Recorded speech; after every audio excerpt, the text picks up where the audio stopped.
Hello there, and welcome back to another episode of McKill's Deck Chronicles. I'm your host, Kenny Williamson. I'm clear over here in the great state of Arkansas. That's where we're coming to you from tonight, and it's a lovely night out. It's been nice and warm. Cold weather seems to have left us, so we're doing a lot better over here. Yeah. So I wanted to talk a little bit tonight, just a little bit, about some satellite information. And the reason for that is I have been studying for a ham radio license, and I found it very interesting. Lots of the stuff they talk about has to do with outer space. And so, of course, you get your ham license from the FCC.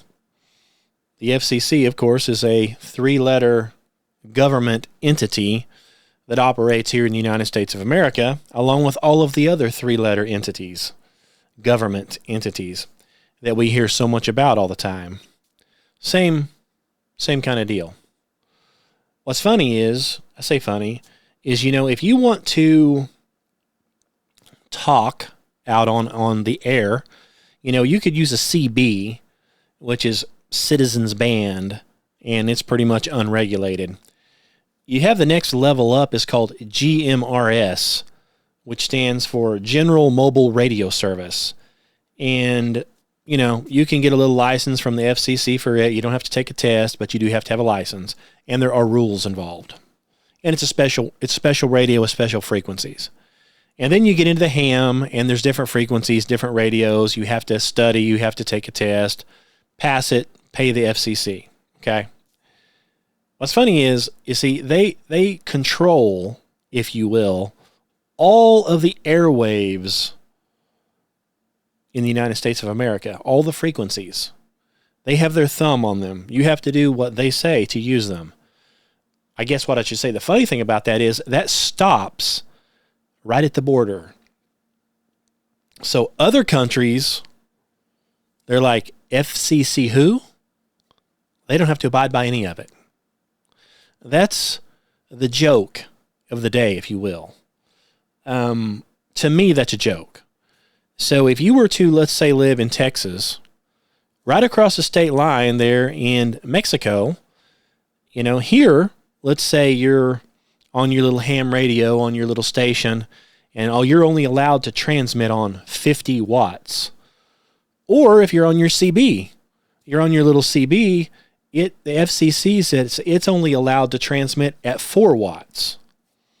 But right across the street, across the state line, across the border, they can have a CB set up transmitting 15,000 watts if they want it. And it can come in and blow you completely out. You see, because these airwave rules only apply here. They don't apply to anybody else. I find that amusing. It's very similar to these other 3-letter government agencies that we have that try to enforce things here, like, for climate change. And then right across the border, they're like, we don't do that and we don't care. And somehow everything we do here in this little United States of America is going to affect the whole entire earth, according to our 3-letter government agencies. You see? So I find that's funny. Not only that, I've read through, and I passed the test, the first one, and you have to. It's like anything else. If you go to public school these days, they are going to teach you that you came from a monkey. They're going to teach you that the earth is 60 million years old or billions of years old. They're going to teach you that dinosaurs, they're going to teach you evolution, the Big Bang, the whole thing. And you have to write reports on this stuff. You have to answer it and tell the teacher as if you believe it. Even though if you know for a fact that it's fake, like I do, and you know that they're liars and devils, you still have to play their game in order to get their little certificate to hang on the wall.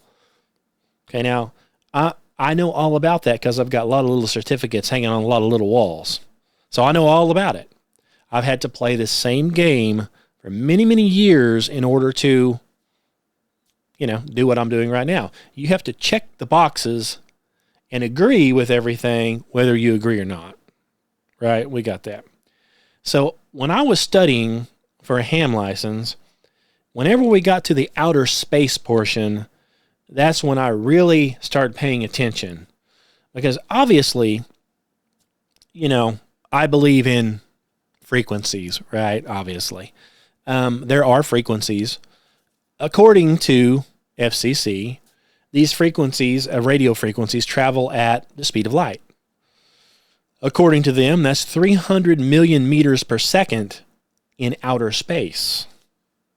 Okay, maybe. I don't know. I've never been to outer space, so I can't verify. I can't confirm or deny that, can I? Because I don't know. But that's what you have to answer. That's the correct answer to the question. Okay. So it's really, really interesting because I get in these conversations, if you will, on TikTok. I have a TikTok page. Go check it out if you like it. Flat Earth Man in McKill's Deck Chronicles. I'm sure you can find it pretty easy. I'm pretty sure there's a link on my website to get to it. Okay. I've got people on there all the time arguing about stuff. And, of course, I post, controversial stuff compared to what you're taught in school. Trying to get your mind out. Get your mind thinking a little bit. Open up that mind, your God-given mind. Of course, if you came from a chimp, I guess that doesn't apply to you, right? But it does to me. So I go on there, and one of the things that I had talked about is I posted a picture of a buoy, and this buoy is in the middle of the ocean. And in this particular heading, it said, why would you need a navigational buoy in the ocean for ships when you have satellites in outer space that are perfect? Why would you need a floating blob, if you will, in the ocean, floating around, shaking around, covered in salt and spray, ocean spray, covered in algae, junk growing all over it, a little antenna on the top, chained down to the ocean floor somewhere, bobbing around, like a bobber in the water, all over the place? Why would you need that if you have a satellite in outer space? Think about it. For some reason, whenever you put a satellite in outer space, it becomes fantasy. That's why I'm talking this way, okay? It's fantasy. Because we all know here in the real world, if you're in the real world, there are a lot of people who live in this world that live in a fantasy. They don't get out of their parents' basement or their grandparents' basement. They live on the computer playing video games. They're a lot of the ones that are fully indoctrinated, and they believe everything every three-letter identified government agency tells them, okay? And they especially like NASA. They love NASA. So these people, they're not in the real world. But a person like me who's in the real world, you see, I actually have to fix things, maintenance things, work on things. A lot of people I know maintenance things, fix things, work on things. They're always broke down. You see, here's the key. Anything made by man is junk. All cars, all trucks, all 18-wheelers, all bulldozers, all microwaves, TVs, they're junk. They fail, and most of them fail quickly. Lots of things need lots of maintenance, except satellites. Satellites are perfect. They're absolutely perfect in every detail. How? Well, they're assembled by man here on Earth, But the moment they leave Earth, they no longer need batteries. They don't need wires. They don't need any type of fuel. They don't need any type of maintenance whatsoever. Not only that, they work in the harshest conditions known to man. I mean, down here, you've got a buoy setting in the ocean. Oh, well, you've got to get out there and scrape that off because salt is getting on it, and this is getting on it, and water's getting on it. But in outer space, hey, don't mind the vacuum part. Never mind the meteors, supposedly, and the micrometeors flying everywhere. Never mind that. Never mind the space junk that's supposedly floating everywhere. And then on top of that, never mind the fact that it's 4,000 degrees. Never mind that. You see, because steel only melts down here at 2,000 degrees, but when it's put in outer space, hey, it doesn't ever melt. It doesn't have a melting point, I guess. We can put aluminum down here, melts. Not in outer space, boy. You put that satellite made out of aluminum in outer space, that dude is eternal. I mean, NASA claims that they have a satellite still floating around out there that was put out in the 70s, early 70s. Actually, it might have been late 60s. That thing's like 75 years old. It's still sending pictures back. Still working. Perfectly. No maintenance. No batteries. Doesn't need cleaned. Operating in 4,000 degree temperature. No problem. For 75 years. So, having told you all of the fantasy about the satellites in outer space, why on earth would anybody use anything other? Why? It would be crazy. It would be absolutely crazy to try anything else when you have a perfect thing in outer space that never fails. And I mean never. They last your lifetime. Easy. So why do it? Okay, so here comes the YouTube TikTokers, the Globers, the NASA fanboys, the ones that are wearing NASA underwear, that kind of guy, in his 45. Here he comes and says, oh, I'm looking at that buoy. Well, that is not a navigational buoy. That's a weather buoy. So see, you don't know what you're talking about. Okay. So my question was, really? That's a navigational buoy, or that's a weather buoy, not a navigational buoy? Is that what you're saying? Right. Okay. Do we agree that it's a buoy? Can we agree on that? Is it a buoy or is it not a buoy? Okay, so we can agree it's a buoy. Okay, a buoy is floating in the ocean, in the middle of the ocean. Can we agree on that? Okay, so how is it communicating with anything? What is it communicating to, and what's its purpose? Well, it's testing out, the height of the waves and stuff. Okay.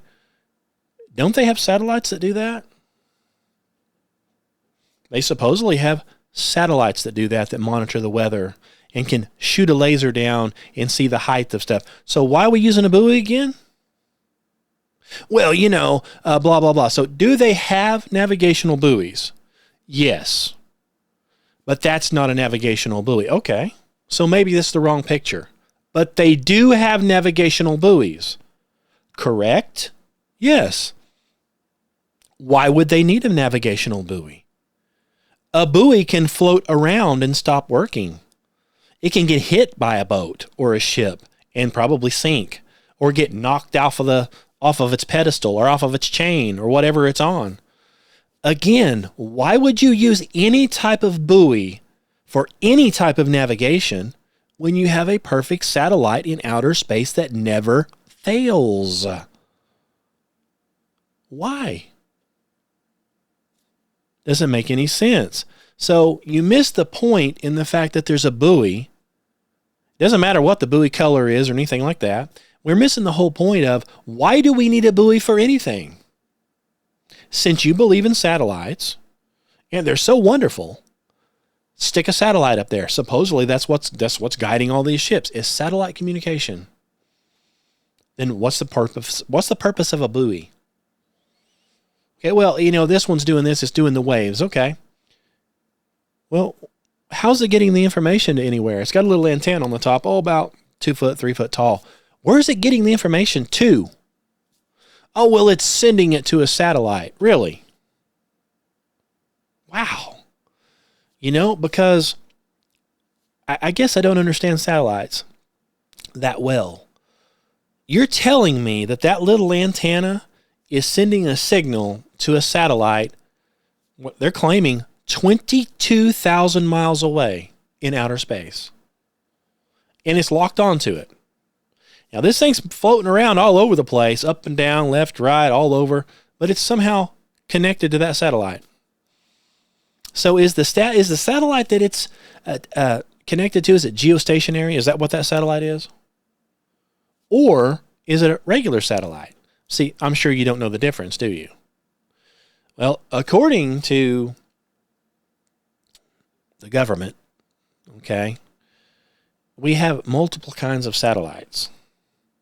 Some satellites supposedly are in geocentric orbit, meaning if you were standing underneath of it looking up, it would never move. It stays right there. Somehow. Okay, the other ones are going in a circle. This one just sits there. Isn't that funny how you can do either or? And it just stays in the same exact location, never moves. But you have to be aimed right on it. See, that's supposedly the kind of satellite you have with satellite TV.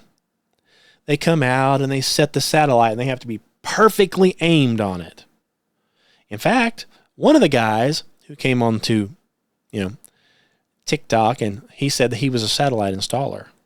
And he said, you have to be absolutely perfect. He said, the size of a gnat. He said, you can't be off the size of a gnat or it won't work. Okay. So you're aiming at something 22,000 miles away in outer space that's somehow locked synchronously to this satellite dish that you're pointing up into outer space.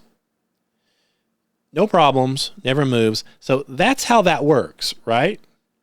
But you're telling me you have a buoy on the ground or here in the ocean, and it's moving around left and right, up and down 4 or 5 feet, left and right, 10 feet, constantly like this. And it's also aimed at a satellite just the same way. Never loses reception. Huh. How does that work? Because maybe it's on the other one that flies by. But if that's the case, you get no transmissions when the satellite's gone. It flies overhead and it's gone, like the ones you supposedly see, Starlink. Shh, they're here and they're gone. But yet your satellite Starlink's working. But you just saw the satellite fly by and now it's gone. Flew onto the other side of the globe. But somehow your satellite TV is still connected to it. So which is it? Is it stationary, geostationary, or is it flying around all over the place? Because you can watch them supposedly fly by. Which is it? Good question. Well, a lot of those questions keep coming up. Of course, nobody has any answers to them. Of course not. Now, you can Google it, but you're going to get a different answer every time. So, in the FCC regulations, Federal Communications, right? What is their definition of a space station? Because here's what you're going to hear. Well, I know that outer space is real, and I know that satellites are real. Why? Well, my grandpa's a ham operator, and he talks to satellites in outer space. He talks to space stations. Okay. Does he? Well, let's find out. What's the FCC call a space station, according to their own book here? Okay. This is a ham book to study for your test. An amateur space station is any space station located more than 50 kilometers above the Earth's surface. That's what they call a space station. So we do a little bit of research because I don't speak in kilometers very well. So how many feet is 50 kilometers? 164,000 feet. So at 160,000 feet is what they consider a space station. Well, we have videos of the Red Bull guy jumping out of a capsule at like 150 or 60,000 feet. Off of a balloon, by the way. And do you know what he did? When he jumped out the door of that capsule, he fell like a rock. He fell. So please help me understand how you can fly up in a balloon and film the whole thing, by the way, to 160,000 feet. And you can open the door and jump out and fall. I mean, fall fast. Just, you're gone, boy. You're gone. But this satellite here, for radio, a communication satellite, it can be up at the same height, but somehow it's flying. It's not falling. It's in orbit. So if you can jump out of a capsule at that height and fall like a rock, why aren't these satellites falling like rocks? How much higher do you have to go before all of a sudden you're floating? Weightless. Floating in a fantasy land that doesn't exist. How high do you have to go exactly? Well, let's read some more. You see, you start reading this stuff and read between the lines. Now, if you take this at face value, like your typical modern day indoctrinated fool, they're going to say, well, that's what it says, so that's what it is. Don't even ask any questions about like what we're saying here. Don't you dare, because just believe everything you're told. Put it that way. Do not question anything.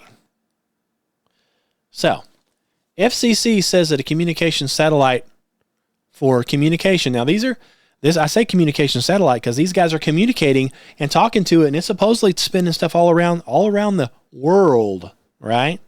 It's a communication satellite, according to them. They're contacting satellites in outer space, but yet it's only 50 kilometers, 160,000 feet. Not adding up. So then we go in and we say that we're also talking, ham radios guys, are talking to low Earth orbit satellites. So they've got those too. So we scroll down here where I was doing my research. And by the way, the 50 kilometers, the 160,000 feet, that's 31 miles up, if you wanted to know that.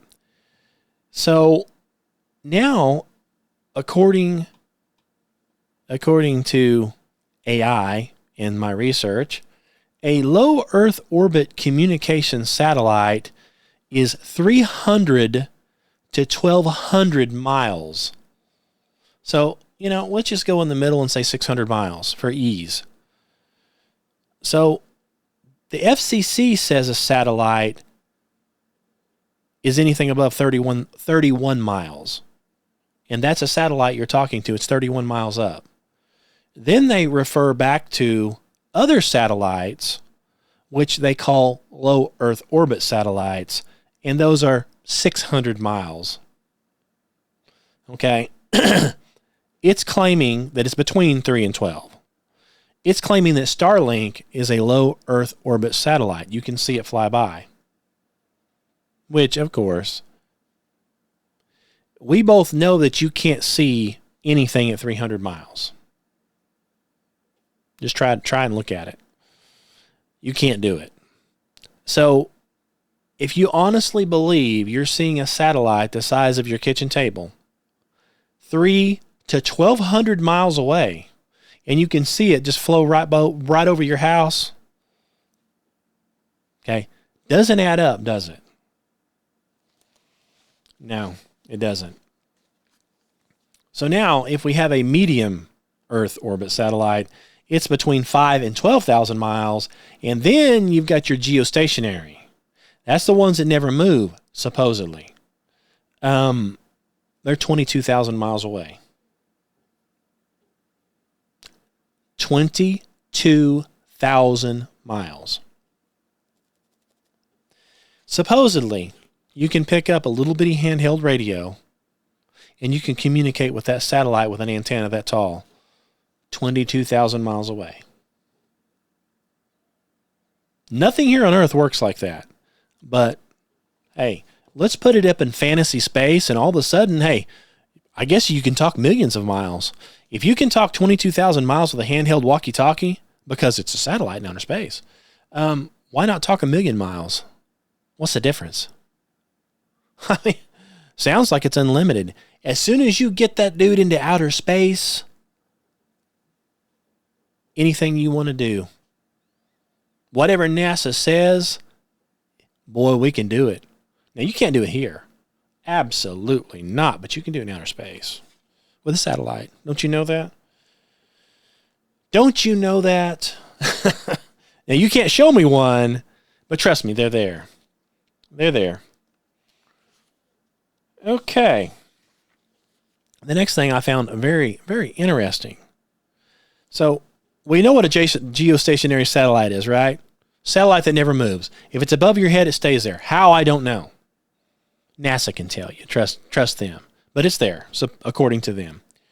And then we have the lower ones. They're used for communication and navigation.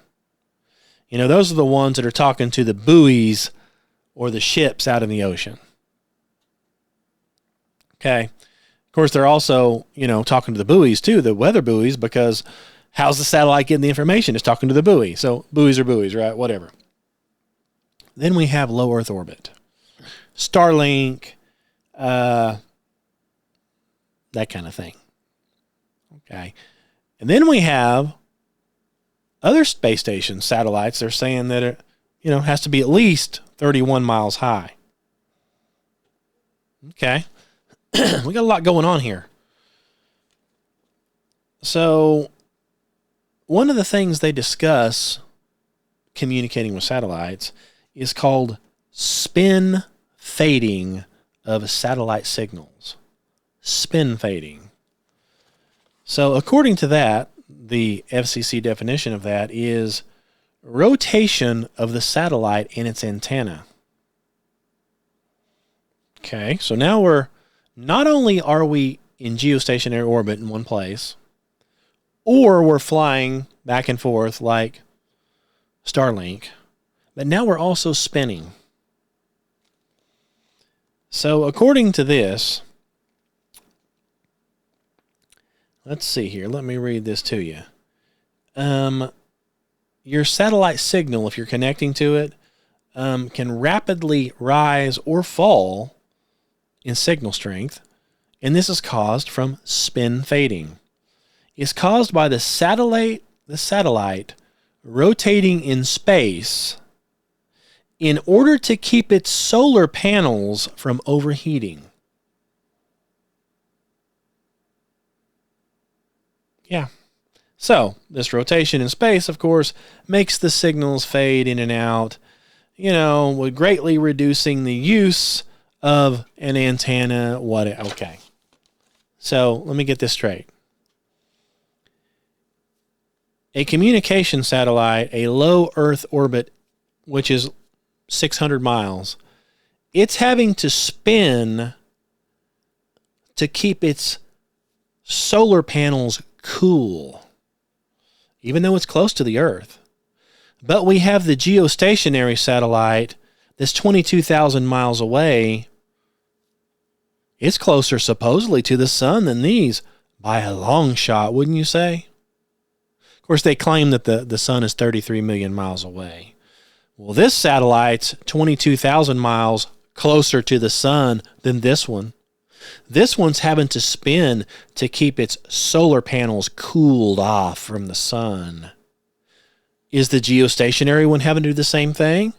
Apparently not, because if it did, you would lose your satellite TV every time it spun to cool its satellite, to cool down. It would have to spin to cool itself.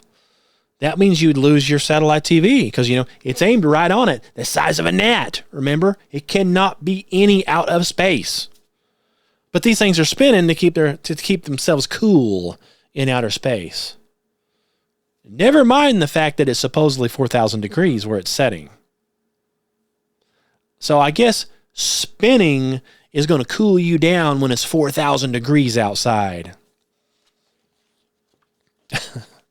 I mean, are you getting all this?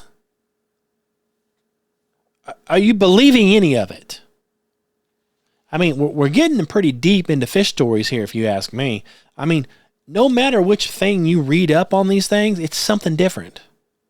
It's like, how can all this same stuff really be happening, but yet you're sitting here with something aimed at a satellite? It doesn't make any sense. Think about it. Oh, well, my Dish Network TV, my Dish TV, it's aimed at a geostationary satellite. That's how it works. That's what they'll tell you. These guys will come on there. Kenny, you're an idiot. Don't you know that satellite's geostationary? It's setting in the exact same place. Well, that means every satellite should be aimed at it. On Dish, on the Earth, should be aimed up. Okay? But I have a Starlink, and its satellite's dish is aimed up. And there went the satellite that flew by. They don't even claim that the Starlink is geostationary. So what exactly is my dish aimed at then? Because it has to be beep, beep, beep, beep, aimed, and when you finally get it set at that signal, that's where it has to set. So what is it aimed at when you watch them fly by and they disappear? What are we aimed at? They don't even claim to be geostationary. So how can we aim a satellite dish at a satellite that's moving? Can you answer that for me? You can't. It's bull. That's why. Everything on this whole deal is made up and somehow. Every answer's different. Every satellite's different. Everything works opposite of the way it should. Okay? Just a fact of it. The same way with these antennas for these radios. If you have a receiver or transmitter over here, and you want to beam over to it, they have a special antenna that's aimable called the beam antenna. Okay, or Yagi, whatever they call it. So you can take it and if you turn it and aim it at that beacon, it will go a lot further because it's aimable. You can shoot a beam. If you turn it this way, the beam is no longer on the transmitter and you lose the signal. That's how these satellites are supposedly working. Oh, I've got a dish. I'm going to aim it up to the satellite, and it's perfectly in a geostationary satellite. Well, that's fine if you had a geostationary satellite. But why are we having to aim our dish in a perfect location if the satellite's moving? It moves and it flies by. Oh, well, So make something up. I'd love to hear the answer. Let me guess. It somehow... I don't know what it supposedly does, but here's what they're teaching to ham radio operators from the federal government. Federal government here says, explains this here. Ham satellite operators are constantly turning the dial during a conversation to make up for Doppler shift. Here comes another thing that satellites are doing. What is Doppler shift, you ask? Well, let's see. As the satellite is heading towards you, the received signal, that's pretty good because it's coming towards you. As it passes overhead, the signal is right on frequency. And as it moves away from you, the signal becomes a different signal because it flies away. And then pretty soon, you're gone. It's on the other side of the earth. The globe. It flew around. So now what? These things are line of sight. You got your deal aimed at it. It's change. It gets above you, and it's great, and then it flies away, and it gets less. So how exactly is that working? That same satellite is what my satellite antenna is hooked to. Well, wouldn't I have a good signal when I'm right under it? And as it flies away, it gets worse. That's the way it works in the real world. Hey, somehow when we start talking about satellites in outer space, you can do whatever you want. Now we're sitting here telling you all this is the case, but yet we're not demonstrating it in the real world. I mean, on a radio, I guess you could, but show me on this other stuff. Maybe, just maybe, GPS isn't working on satellite. Maybe that's a fake lie. Maybe GPS is working how GPS has always worked. Through land-based towers. The same towers that run your cell phones. It's called triangulation. It's the same way they can figure out exactly where you're at on your cell phone. It connects to this tower and this tower and this tower, and it triangulates, and right in the middle is where you're at. And as you drive, then it connects to another tower, and then it just unconnects from this one, and then connects to this one, connects to that one. That's how you have cell signal all over. It has nothing to do with satellites. Nothing. Oh, and by the way, all those cell towers, they're all connected underground with cables. They're not connected to any satellites. So the military came out with GPS, okay, many, many years ago, but they called it LORAN. LORAN was the first GPS ever made. All done with towers all over the place. Nobody even claimed it was satellite. There was no need to. And it was down to the inch, to the foot. They can pinpoint you anywhere they want to. They were using it for ships, planes, the whole 9 yards. And it got better and better. The fact that the latest one, they called it ELORAN. I mean, this thing is... And so then at some point, they're like, wait a second. We have to pretend there's a satellite in outer space here somewhere. We have got to keep this farce going. So let's change the name from LORAN to GPS. LORAN is a land-based communication, triangulation, whatever you want to call it. And it works great. Works real good. But, we all have to be on board with the whole fake space alien agenda. Because our next thing is going to be aliens from outer space. I mean, that's what we're talking about right now in the news. Trump is going to release files on aliens. And they've got the guy on there all the time, the doctor such and such, saying that we've had aliens for years. And, same thing. What they're doing is they're setting you up for a fall. They're setting you up so you believe in space aliens. Aliens are going to come invade us at any time. We have to spend money on things in outer space to protect us from aliens, alien invaders. And what you're really doing is flushing billions and trillions of dollars down the toilet that disappears into nowhere, into the vacuum of space, right? It disappears and you get a bunch of grainy pictures back, or CGI pictures of fake satellites. That's what you get for all of your tax dollars. So that's a whole agenda, a satanic agenda. Of course, our government's run by Satan, so duh. So at some point, they were like, we really need to get back. We need to get fully invested in this. You guys are slacking. So rename LORAN GPS. Well, what's GPS stand for? Globe. See, everything's a globe now. Global Positioning System. So do the same thing. Nothing has changed. Nothing. But change the name. And then claim it's done in outer space instead of all the towers. Claim everything's in a satellite in outer space instead of all the buoys that you see. It's like, well, those buoys are blah, blah, blah. Yeah. They're also connected to cables. They're also transmitting radio frequencies to these towers. Has nothing to do with space, nothing to do with satellites. But hey, tell everybody it's satellite communication, and they'll believe it. Tell everybody anything you want to tell them, they'll believe it. Because they're so ate up with Cartoon Network, why would they know anything else? They don't. So, anyway, we've discussed here what Doppler shift is. In other words, as it comes to you, the signal gets better, blah, blah, blah. It gets over your head, it's great, and as it flies away, it changes. And pretty soon it's gone.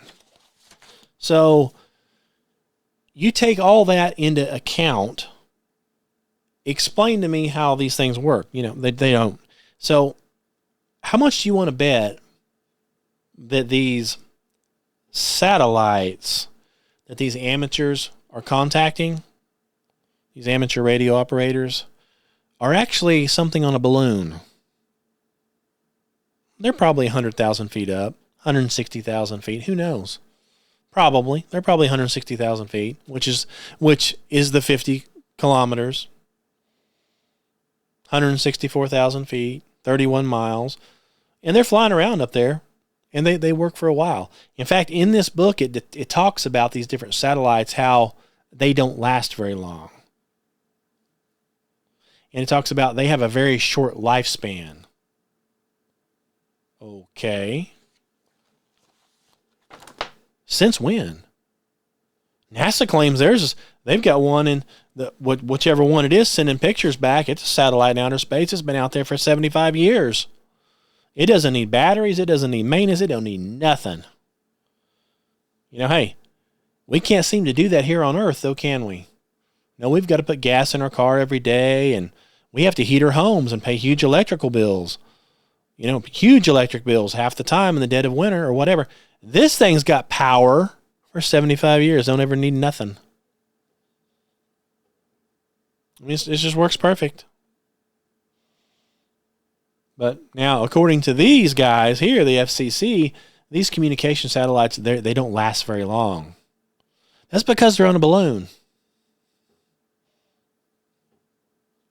You're aiming at something that's on a balloon that flies over. That's it.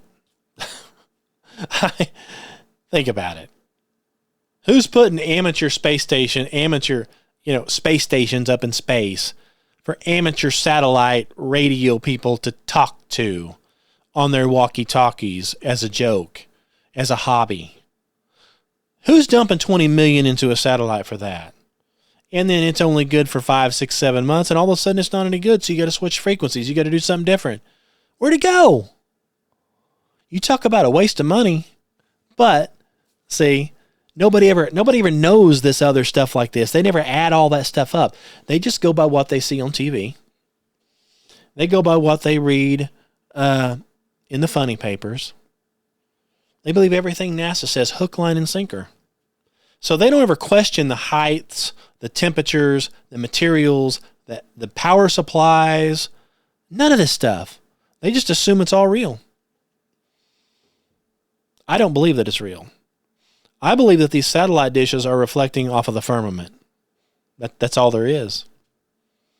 And the funny thing is they've been doing this same stuff since before satellites even supposedly existed. No questions asked, though. Hey, don't ask how we did it.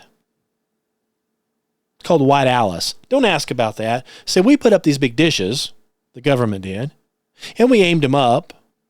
And they aim back down at other dishes, the same as a modern-day satellite works. And we've been using that for communication for 50, 60 years. Really? When did you put it in? 40s, 50s. Wait a second. You mean before the communication satellite? Well, yeah. Before we went to outer space? Yes. So why'd you put up a satellite dish if you don't have a satellite in outer space? They're not even invented yet. Oh, well, it's bouncing off of something up there. It works great. I mean, these things worked for like 30, 40 years. They had them all over the place. They still use them. The government uses them. The military uses them. They call it troposcatter. So that's their name for it.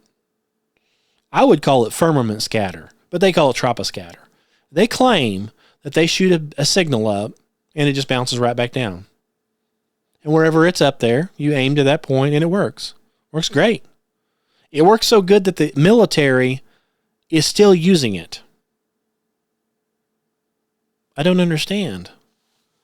Why on earth would you want to use something that's bouncing off nothing, right? There's nothing up there. It's bouncing off nothing and works great. Why would you even think about using a satellite in outer space, number one, when you have that?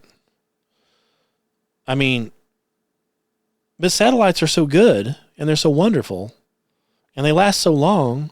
Why would you use anything but a satellite? Why are you still developing technology that bypasses a satellite when satellites are the best thing since sliced bread? I don't understand. You've got the satellites. There's supposedly like 12,000 satellites floating around up there. Why don't you just use your satellites? It's perfect. It works every time. It's guaranteed. No. We want to use troposcatter. What's it bouncing off of? What are you using? Oh, we're not using satellites in space. We're just bouncing it off the atmosphere. Well, if you can bounce stuff off the atmosphere that good and that reliable, why do you need a satellite? Why would anybody spend $20 million on a satellite, $20 million to have it put in outer space, to do the same thing you're doing with nothing? And you're doing it perfectly and you've been doing it for years. Why would you need it? I tell you why. Because these companies are doing the same thing. They pick a point on the firmament that works really good, like a charge area probably. Has something to do with magnetism and charged particles. I don't know exactly. They find a place and they realize it reflects down great in this one area. So what do? They take a big satellite dish and they point it at that point. And then if you take your satellite dish over here and you point it at that same point, you can receive what that satellite's transmitting. That's the way White Alice worked. Worked great.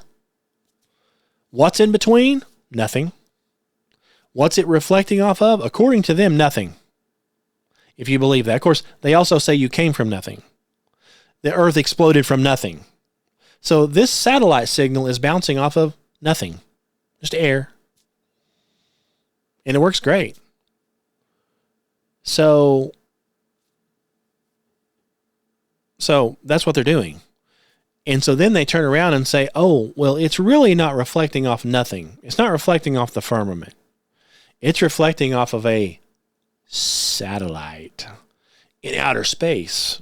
Well, how come it never moves? It's right there. It's geostationary. Don't you know that? Well, what about the Doppler effect? Oh, don't need that on a geostationary. Don't need it. Okay. What about the spin fade? Spin fade? How do you know anything about that? Oh, well, that's what the government teaches. Well, to cool the dish off, to cool the solar panels. And you're 22,000 miles up. Got to be getting pretty hot up there. Well, ours don't need cooled. Even if it does, our satellite's so good, we can spin that thing in the 360-degree circle, and you're still going to get your Landman episodes. You see what I mean? Don't worry, Landman will be running full time. Netflix, binge watch it. It doesn't matter what our satellite's doing. That's how good it is. Okay, how much did that cost? Well, that's a $50 million satellite up there. By the way, that we had to spend. Then it cost another $20 million to get in outer space. How'd you get it up there? Special rockets. Oh yeah, rockets. Huh? Any EPA regulation on all the fumes coming out? Oh no. Anything we want to do. As much as we want to spend and as much as we want to blow out. But I thought the EPA was mad about hairspray a few years ago. You couldn't even spray hairspray because, it would destroy the ozone because it had a little bit of something in it. CO2. But your rocket's putting out enough CO2 to cover the entire Earth. Just for your communication satellite. And that's okay? Oh yeah, that's okay. Oh, and by the way, it's a really good tax write-off too.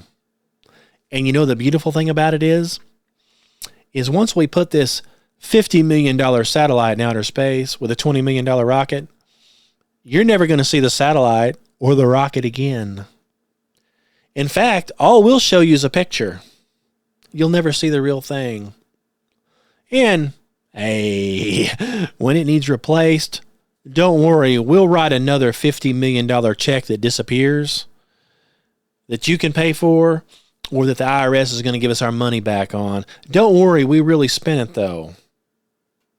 Really, got any receipt? Oh, hey, sure we do. Can we see the product? Nope. It's in outer space. Pretty good racket you got going on there, isn't it? What you've got is a giant black hole that never ends, that you just keep throwing money into. Probably government money, tax money that we paid in our taxes, that just disappears. And it goes to these big non-governmental organizations, that are putting rockets in space. Now, you might see a CGI show now and then, but these rockets are supposedly going up all the time. They're rockets, satellites all over the place. Hey, you can believe that if you want to. What I would say to somebody that told me that is I'd say, cool story, bro, but I don't believe it. And you're never going to prove it to me. Ever. I'm waiting for a satellite to fall out of the sky. Doesn't anything ever come down? What goes up must come down, right? Isn't that one of the laws of thermodynamics or laws of entropy or something? Laws of motion. What's one of the laws, right? What goes up must come down. Except if it's a satellite from NASA. They're never seen again. But, one of those things fell down and you saw what it really looked like. You might have too many questions. Isn't it funny how many so-called satellites fall out of the sky that are connected to balloons? Google it. You can even see them launching these things. They launch them all the time. Not here, not where you can see it. They launch them in these remote locations where nobody's around. In fact, the one that they showed that somebody was actually there filming, it actually malfunctioned and drug across the ground and almost killed some people. These things are huge. Okay, this isn't no little thing. These things are, smashing cars. They're so big. Killing people if they hit you. Took a car and just flung it like it was nothing. They're launching these in secret locations. This one was filmed, but now that this happened, it's too dangerous, see? So now you can't watch it anymore. It's way, way too dangerous. So, I digress on all that. Having said all that, you let me know what you think. I've told you what I think. You know what I think. I don't believe it. So, if you believe it, that's fine. I used to believe it, Let me know what you think, though. Let me know what you think. You can email me. truthseekers2012@gmail.com. Check out itsflatbro.com. truthseekersministry.org. kennywilliamson.com. Two of them go to the same place, but it'll get you there. And there's forms you can fill out to ask me questions or whatever you want, or you can just email me. Or make a comment. You can comment on any of these podcasts. This podcast here is going out on Spotify and all other platforms. It's going to be out on Rumble. It's going to be on Patreon, maybe. On all of it. So go check it out. Let me know what you think. Leave a comment. I read the comments. I respond to the comments all the time. Let me know what you think about all that stuff. If you believe it or if you don't believe it. But anyway, I think it's something to think about anyway, don't you? Let's see, it's been 54 minutes. I guess I better get off of here. Thanks for listening. Until we meet again, God bless you.